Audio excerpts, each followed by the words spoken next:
సిలువను దిగిరమ్మని దూషణ చేయగా దొంగలు సహితము హేళన చేయగా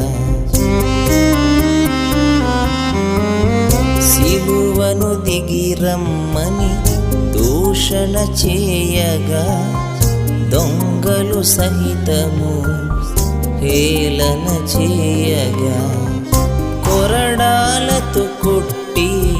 బాధలు పెట్టగా సిలువ భారమును నీపై మోపగా కొరడాలతో కొట్టి బాధలు పెట్టగా సిలువ